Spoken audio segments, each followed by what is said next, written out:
ನಡಿ ಈಗ ಶುರು ಮಾಡೋಣ. ಕೇಸರಿಯಿಂದ ಮನೋಲ್ಲಾಸ ಮನಸ್ಸು ಮತ್ತೇರಿ ಕುಣಿದಾಡಿದೆ ನೋಡು, ಮನಸ್ಸು ಮತ್ತೇರಿ ಕುಣಿದಾಡಿದೆ ನೋಡು. ಕ್ಷಣ ಕ್ಷಣವೂ ಆಚರಿಸಿ ಕೇಸರಿ ಹಬ್ಬ. ವಿಮಲ್ ಬಾಯಲ್ಲಿ ಹೇಳಿ ಕೇಸರಿ. ಬಾಬು ಹೇಳ್ತಾ ಇದ್ರು, ಒಂದು ಪ್ರಶ್ನೆ ಇರೋದು ಪ್ರಜ್ವಲ್ ರೇವಣ್ಣ ಅವರು. HD ಕುಮಾರಸ್ವಾಮಿ ಅವರು ಕೊಟ್ಟಿರುವಂತಹ ಡೆಡ್ ಲೈನ್ 48 ಗಂಟೆ. ಹಾಗಾಗಿ ಪ್ರಜ್ವಲ್ ರೇವಣ್ಣ ಇವತ್ತಾದ್ರೂ ಬರ್ತಾರಾ ಅನ್ನೋದು ಪ್ರಶ್ನೆ ಇದೆ. ಎಲ್ಲಿದ್ದಾರೆ?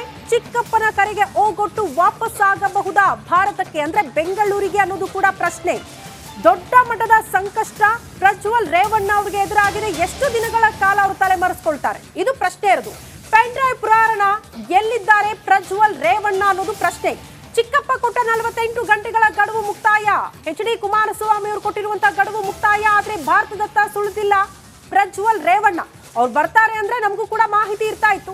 ಪ್ರಜ್ವಲ್ ಬಾರಪ್ಪ ಅಂತ ಹೇಳಿದ್ರು ಕೂಡ ಬಂದಿಲ್ಲ. ಚಿಕ್ಕಪ್ಪನ ಮಾತಿಗೆ ಬೆಲೆ ಕೊಟ್ಟು ಬರ್ತಾರಾ ಇವತ್ತಾದ್ರೂ ಅನ್ನೋದು ಪ್ರಶ್ನೆ. ಪ್ರಜ್ವಲ್ ನಾಪತ್ತೆಯಾಗಿ 26 ದಿನ ಆದ್ರೂ ಕೂಡ ಅವರ ಸುಳಿವು ಮಾತ್ರ ಸಿಗ್ತಾ ಇಲ್ಲ. ಪೆನ್ ಡ್ರೈವ್ ಪುರಾಣ ಪ್ರಾರಂಭ ಆದಾಗಲೇ ತಲೆಮರೆಸ್ಕೊಂಡಿರೋದು ಪ್ರಜ್ವಲ್ ರೇವಣ್ಣ. ಹಾಗಾಗಿ ಇವತ್ತಿಗೆ 26ನೇ ದಿನ. 48 ಗಂಟೆ ಮುಕ್ತಾಯ ಆದ್ರೂ ಕೂಡ ಅವರ ಸುಳಿವು ಮಾತ್ರ ಇಲ್ಲ. ಹಾಗಾಗಿ ಏನು ಮಾಡ್ತಾರೆ ಅನ್ನೋದು ಪ್ರಶ್ನೆ. ಸಹಜವಾಗಿ ಅವ್ರು ಎಲ್ಲೇ ಇದ್ದಾರೆ ಬರ್ತಾರೆ ಅಂದ್ರೆ ಆ ಟಿಕೆಟ್ ಕನ್ಫರ್ಮೇಶನ್ ನಮಗೂ ಕೂಡ 16ನೇ ತಾರೀಕು ನಾನು ಬರ್ತೀನಿ ಅಂತೇಳಿ ಅವರ ವಕೀಲರ ಮೂಲಕ ಅವರು ಮನವಿಯನ್ನ ಮಾಡ್ಕೊಂಡಿದ್ರು SIT ತನಿಖಾ ತಂಡ. ಅದು ದಾಟಿ ಆಗಿದೆ. ಹೌದು, ಅದು ದಾಟಿ ಈಗ 5 ದಿನ ಕಳೆದೋಗಿದೆ. ಎಲ್ಲೋ ಒಂದ್ ಕಡೆ ಇದು ಪ್ರಜ್ವಲ್ ರೇವಣ್ಣ ಅವ್ರಿಗೆ ಸಂಕಷ್ಟ ಎದುರಾಗಬಹುದು. ಎಕ್ಸಾಕ್ಟ್ಲಿ ಹೌದು. ಯಾಕೆಂದ್ರೆ HD ಕುಮಾರಸ್ವಾಮಿ ಅವರು ಸುಖ ಸುಮ್ಮನೆ ಹೇಳೋದಲ್ಲ. ಹೌದು, ಅವರು ರಾಜ್ಯದ ಮುಖ್ಯಮಂತ್ರಿ ಆಗಿದ್ದಂಥವ್ರು. ಕಾನೂನಿನ ಬಗ್ಗೆ ಒಂದಷ್ಟು ಸಲಹೆಗಳನ್ನ ಕಾನೂನು ತಜ್ಞರು ಅವ್ರಿಗೂ ಕೂಡ ಕೊಟ್ಟಿರ್ತಾರೆ, ಅವರು ಕೂಡ ತಗೊಂಡಿರ್ತಾರೆ. ಹೌದು. ಆ ಒಂದು ಆಧಾರದಲ್ಲಿ ಈ ರೀತಿಯಾಗಿ ಹೇಳಿರಬಹುದಾ, ಅಥವಾ ಇವತ್ತು ಕುಟುಂಬದ ಮೇಲಿರುವಂಥ ಕಳಂಕ ಅದನ್ನ ತಲೆ ಮೇಲೆ ಇಳಿಸ್ಕೊಳ್ಬೇಕು ಅನ್ನೋ ನಿಟ್ಟಿನಲ್ಲಿ ಈ ರೀತಿಯಾಗಿ ಹೇಳಿದ್ದಾರ. ಆದರೆ ಪ್ರಜ್ವಲ್ ರೇವಣ್ಣ ಅವರು ಈಗ ಬರ್ತಾರ ಅನ್ನೋ ಪ್ರಶ್ನೆ. ಈಗೋ ಬಂದ್ರು, ನಾಳೆ ಬಂದ್ರು, ಇನ್ನು 2 ಗಂಟೆ ಫ್ಲೈಟ್ ಹತ್ತಿದ್ರು, ಚೆಕ್ ಇನ್ ಆದ್ರು, ಟಿಕೆಟ್ ಬುಕ್ ಆಗಿದೆ, ಟಿಕೆಟ್ ಕ್ಯಾನ್ಸಲ್ ಆಗಿದೆ, ಸಾಕು ಬರಲೇಬೇಕಿದೆ. ಈಗ ಪ್ರಜ್ವಲ್ ರೇವಣ್ಣ ಅವರು ಲೇಟ್ ಮಾಡಿದಷ್ಟು, ದಿನ ಜಾಸ್ತಿ ಆದಷ್ಟು ಸಂಕಷ್ಟಗಳು ಜಾಸ್ತಿ ಆಗ್ತಾನೆ ಇರುತ್ತೆ. ಬಂದು ತನಿಖೆಗೆ ಹಾಜರಾಗಬೇಕು. ತಪ್ಪು ಮಾಡಿಲ್ಲ ಅಂತಂದ್ರೆ ಬರ್ಲಿ, ತನಿಖೆಗೆ ಹಾಜರಾಗಲಿ, ತನಿಖೆಯಿಂದ ಗೊತ್ತಾಗುತ್ತೆ. ಭಯ ಯಾಕೆ? ತಪ್ಪು ಮಾಡಿಲ್ಲ ಅಂತಾರೆ ಯಾಕೆ ಎಲ್ಲೋ ಹೋಗಿ ಹೊತ್ಕೊಂಡು ಕುತ್ಕೋಬೇಕು? ಜನ ಏನ್ ಥಿಂಕ್ ಮಾಡ್ತಾರೆ? ನೋಡೋಣ. ನಿನ್ನೆ ಕುಮಾರಸ್ವಾಮಿ ಅವರು ಏನ್ ಮಾತಾಡಿದ್ದಾರೆ ಈ ವಿಚಾರವಾಗಿ ನೋಡ್ಕೊಂಬರೋಣ ಬನ್ನಿ. ಕೈ ಜೋಡಿಸಿ ನಾನು ಮನವಿ ಮಾಡ್ತೇನೆ ಮಾಧ್ಯಮ ಸ್ನೇಹಿತರ ಮುಖಾಂತರ, ಇವತ್ತು ದೇಶಕ್ಕೆ ವಾಪಸ್ ಬಂದು ಯಾವ ಒಂದು ತನಿಖೆ ಇದೆ ಆ ತನಿಖೆಗೆ ಸಂಪೂರ್ಣವಾಗಿ ಸಹಕಾರ ಕೊಟ್ಟು ತೀರ್ಮಾನ ಆಗಲಿ. ಎಷ್ಟು ದಿವಸ ಈ ಕಳ್ಳ ಪೊಲೀಸ್ ಆಟ ಅವಶ್ಯಕತೆ ಇದೆ. ನನ್ನ ತಂದೆಯವ್ರಿಗೆ ಹೇಳಿ ಮನವಿ ಮಾಡಬೇಕು ಅಂತ ಇದ್ದೆ. ನಾನಿವತ್ತು ತಡೆಯಲಾರದೆ ಇವತ್ತು ನಾನೇ ಮುಂದೆ ಇದ್ರೆ ಹೇಳ್ತಾ ಇದ್ದೆ ನಮ್ಮ ತಂದೆಯವರ ಪರವಾಗಿ. ಅವ್ರಿಗೇನು ಅವರ ಎಂಟೈರ್ ರಾಜಕೀಯದ ಬದುಕನ್ನ ಅವನು ಬೆಳಿಬೇಕು ಅಂತ ಹೇಳಿ ದಾರಿ ಇರ್ತಿದ್ದಾರೆ. ಅವ್ರಿಗೆ ಗೌರವ ತರಬೇಕು ಅನ್ನೋದಿದ್ರೆ ಎಲ್ಲಿದ್ರು ಮುಂದಿನ 24 ಗಂಟೆಲೋ 48 ಗಂಟೆಲೋ ವಾಪಸ್ ಬರೋದ್ರ ಮುಖಾಂತರ ನನ್ನ ಪಕ್ಷದ ಕಾರ್ಯಕರ್ತರಿಗೆ ಸನ್ಮಾನ್ಯ ದೇವೇಗೌಡರು ಗೌರವ ತಗೋಬಪ್ಪ ಅಂತೇಳಿ ನಾನು ಇವತ್ತಿನ ಮುಖಾಂತರ ನಾನು ಮನವಿ ಮಾಡ್ತೀನಿ. ಕೈ ಜೋಡಿಸಿ ನಾನು ಮನವಿ ಮಾಡ್ತೇನೆ ಮಾಧ್ಯಮ ಸ್ನೇಹಿತರ ಮುಖಾಂತರ, ಇವತ್ತು ದೇಶಕ್ಕೆ ವಾಪಸ್ ಬಂದು ಯಾವ ಒಂದು ತನಿಖೆ ಇದೆ ಆ ತನಿಖೆಗೆ ಸಂಪೂರ್ಣವಾಗಿ ಸಹಕಾರ ಕೊಟ್ಟು. HD ಕುಮಾರಸ್ವಾಮಿ ಅವರು ಪ್ರಜ್ವಲ್ ರೇವಣ್ಣ ಅವರ ಚಿಕ್ಕಪ್ಪ ಬಂದ್ಬಿಡು 24 ಗಂಟೆ 48 ಗಂಟೆ ಬರ್ತಾರಾ? ಈಗ ಪೆನ್ ಡ್ರೈವ್ ವಿಚಾರವಾಗಿ ಫೈಟ್ ನಡೀತಾ ಇದೆ. ಇನ್ನೂ ಪತ್ತೆ ಆಗಿಲ್ಲ ಪ್ರಜ್ವಲ್ ರೇವಣ್ಣ. ರಿಸಲ್ಟ್ ಹತ್ರ ಆಗ್ತಾ ಇದೆ 4ನೇ ತಾರೀಕು. ಸೊ ಈಗ ಕರೆ ಕೊಟ್ಟಿದ್ದು ಯಾಕೆ? ಏನಿರ್ಬೋದು ಕಾರಣ?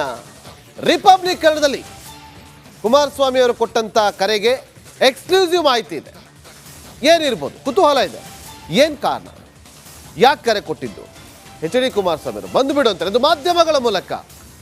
ಕಾರಣ ವಿದೇಶಕ್ಕೆ ಹೋದ ಬಳಿಕ ಪ್ರಜ್ವಲ್ ಸಂಪರ್ಕ ಕಡಿತ ಆಗಿದೆ. ಪ್ರಜ್ವಲ್ ರೇವಣ್ಣ ಬಗ್ಗೆ ರೇವಣ್ಣ ಬಳಿ ಎಚ್ ಡಿ ಕುಮಾರಸ್ವಾಮಿ ಅವರು ಕೇಳ್ತಾರೆ, ಎಲ್ಲಿದ್ದಾರಪ್ಪ ಕರೆಸಿ, ನನಗೆ ಮಾಹಿತಿ ಇಲ್ಲ ಅಂತ ಹೇಳಿದ್ದಾರೆ ರೇವಣ್ಣ ಅವರು. ಗೊತ್ತಿರುವವರ ಬಳಿಯೂ ಕೂಡ ಕೇಳಿದ್ದಾರಂತೆ, ಪ್ರಜ್ವಲ್ ರೇವಣ್ಣ ಯಾರ ಬಳಿ ಕಾಂಟ್ಯಾಕ್ಟಲ್ಲಿ ಇದ್ರೋ ನಿಮ್ಗೇನಾದ್ರು ಕಾಂಟ್ಯಾಕ್ಟ್ ಮಾಡ್ತಿದ್ದಾರಾ ಅಂತೇಳಿ.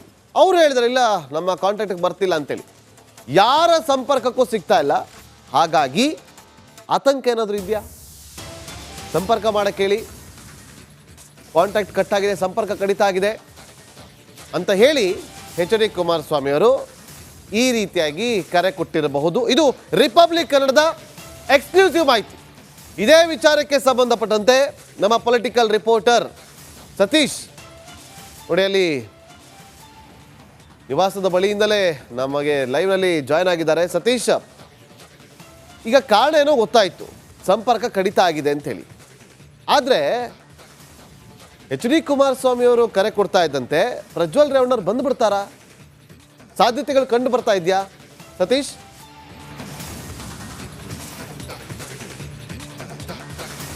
ಯಾಕೆಂದ್ರೆ ಆ ಬಗ್ಗೆನೇ ಸಾಕಷ್ಟು ಚರ್ಚೆ ನಡೀತಾ ಇದೆ. ಸುಮಾರು 25-26 ದಿನ ಆಯಿತು ಪ್ರಜ್ವಲ್ ದೇಶ ಬಿಟ್ಟು ಎಲ್ಲೂ ಕಾಣಿಸ್ಕೊಳ್ತಾ ಇಲ್ಲ. ಹೀಗಾಗಿನೇ ಇದು ಕುಟುಂಬಕ್ಕೆ ಸಾಕಷ್ಟು ಮುಜುಗರನ್ನು ತಂದಿರುವಂಥದ್ದು. ಆ ಹಿನ್ನೆಲೆಯಲ್ಲಿ ಕುಮಾರಸ್ವಾಮಿ ಅವರು ಮನವಿ ಮಾಡಿದ್ದಾರೆ, ಎಲ್ಲಿದ್ದರೂ ಬಂದು ಬಿಡು, SIT ತನಿಖೆಗೆ ಸಹಕರಿಸು, ಕಾನೂನು ಪ್ರಕ್ರಿಯೆ ಏನಾಗುತ್ತೆ ಅದೆಲ್ಲ ಆಗಲಿ ಅನ್ನೋ ಒಂದು ಮಾತನ್ನು ಹೇಳಿದ್ದಾರೆ. ಆದರೆ ಪ್ರಜ್ವಲ್ ಈಗ ಬರ್ತಾರಾ ಬರಲ್ವಾ ಅನ್ನೋದೇ ಪ್ರಶ್ನೆ. ಬಹುತೇಕ ಅವರು ಈ ಚುನಾವಣಾ ಪ್ರಕ್ರಿಯೆ ಎಲ್ಲ ಮುಗಿಯೋವರೆಗೂ ಬರೋದು ಡೌಟು ಅಂತ ಹೇಳಲಾಗ್ತಾ ಇದೆ. ಆದರೆ ಕುಮಾರಸ್ವಾಮಿ ಅವರು ವಿಶ್ವಾಸ ಇಟ್ಕೊಂಡಿದ್ದಾರೆ, ಇನ್ನೊಂದು 2 ದಿನ ನೋಡೋಣ, ನಾನು ಮನವಿ ಮಾಡಿದ್ದೇನೆ, ಮಾಧ್ಯಮಗಳ ಮುಖಾಂತರ ಅವರಿಗೆ ಮಾಹಿತಿ ತಲುಪಿ ಅದನ್ನು ನೋಡಿ ಏನಾದರೂ ವಾಪಸ್ ಬರ್ತಾರಾ ಅನ್ನೋ ಒಂದು ವಿಶ್ವಾಸವನ್ನು ಕುಮಾರಸ್ವಾಮಿ ಅವರು ಇಟ್ಕೊಂಡಿದ್ದಾರೆ. ಇದು ಕುಟುಂಬಕ್ಕೆ ಮತ್ತು ಕಾರ್ಯಕರ್ತರಿಗೆ, ಹಾಸನ ಕಾರ್ಯಕರ್ತರು ಇರ್ಬೋದು, ಇಡೀ ರಾಜ್ಯದ JDS ಕಾರ್ಯಕರ್ತರು ಈ ಪ್ರಕರಣದಿಂದ ಸಾಕಷ್ಟು ಹಿನ್ನಡೆ ಆಗಿದೆ. ಹೀಗಾಗಿನೇ ಎಲ್ಲ ಮುಜುಗರ ತಪ್ಪಬೇಕಾದ್ರೆ ಕಾನೂನು ಪ್ರಕ್ರಿಯೆಯನ್ನು ಎದುರಿಸಲೇಬೇಕು, ಅದೇನಾಗುತ್ತೋ ಮುಂದೆ ಎದುರಿಸಬೇಕು.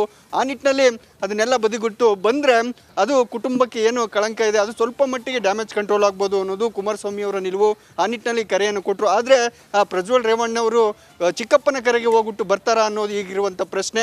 ಕಾದು ನೋಡ್ಬೇಕು, ಇನ್ನೊಂದು 2 ದಿನದಲ್ಲಿ ಅವರು ಯಾರ ಜೊತೆ ಸಂಪರ್ಕದಲ್ಲಿದ್ದಾರೆ, ವಕೀಲರ ಜೊತೆ ಸಂಪರ್ಕ ಇದೆ ಅಂತ ಹೇಳಲಾಗ್ತಾ ಇದೆ, ಅವ್ರ ಮುಖಾಂತರ ಏನಾದರೂ ಮಾಹಿತಿ ಪಡ್ಕೊಂಡು ಬರ್ತಾರಾ ಅನ್ನೋದು ಈಗಿರುವಂಥ ಪ್ರಶ್ನೆ. ಕಾದು ನೋಡ್ಬೇಕಾಗುತ್ತೆ. ನಾಗೇಂದ್ರ ಬಾಬು, ನೋಡೋಣ, ಇನ್ನು 2 ದಿನದಲ್ಲಿ ಅವ್ರು ಬಂದ್ರೆ ಈ ಕಾನೂನು ಪ್ರಕ್ರಿಯೆಗೆ ಒಳಗಾಗ್ತಾರ, ಪ್ರಕ್ರಿಯೆ ಮಾಡ್ತಾರೆ. 26 ದಿನ ಆಯ್ತು ಸತೀಶ್, 2 ದಿನದಲ್ಲಿ ಬರ್ತಾರ ಅನ್ನೋದೇ ಕುತೂಹಲ. ಥ್ಯಾಂಕ್ ಯು ನಿಮ್ಮೆಲ್ಲ ಮಾಹಿತಿಗಾಗಿ.